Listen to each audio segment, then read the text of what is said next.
আসসালামু আলাইকুম রহমতুল্লাহ। প্রিয় ফ্যান ফলোয়ার, যখন আপনি নিজেকে বদলাতে শুরু করবেন তখন সবাই আপনাকে ভুল বুঝবে।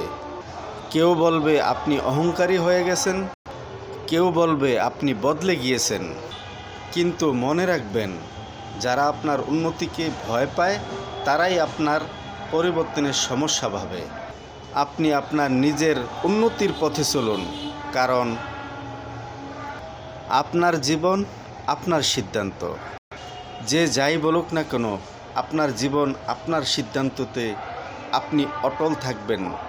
এই অটল থাকতে উন্নত জীবনে আপনি প্রবেশ করতে কারো বাধা আপনি মেনে নেবেন না, কিন্তু কৌশলে তার জবাব দিবেন।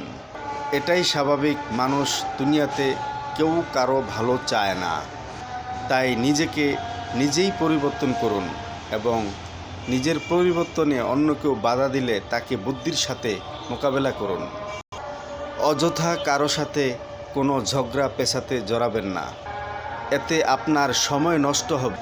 আপনার কর্ম দক্ষতা ও কর্ম ব্যস্ততার সময় আপনার নষ্ট হবে, কারণ আপনাকে ভাবতে হবে আপনি যদি উন্নতি করেন বা সামনের দক্ষতার ও ভালো অবস্থানে পৌঁছে যান, তাহলে আপনার পরিবার, আশেপাশের মানুষ আপনার দ্বারাই উপকৃত হবে।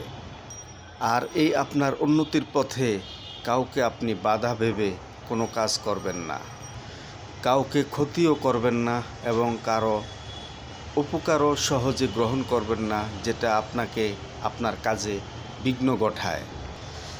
আপনি ভেবে নেবেন সবসময় আপনার সাথে আপনার প্রভু আল্লাহ রব্বুল আলামিন আছেন। আর সব সময় চেষ্টা করবেন ভালো থেকে, সৎ থেকে মানুষের উপকার করার জন্য। একটি কথা, মানুষের ক্ষতি করে কেউ কখনো উন্নতি করতে পারে না, এটা মনে রাখতেই হবে। এজন্য আপনার উন্নতিতে কেউ যদি আপনাকে বাধা দেয়, তাহলে তার ক্ষতি না করে সুকৌশলে তার থেকে আপনি এড়িয়ে চলুন। ভিডিওটি ভালো লাগলে শেয়ার করে দিবেন। আজ এই পর্যন্তই। সবাইকে আন্তরিক অভিনন্দন।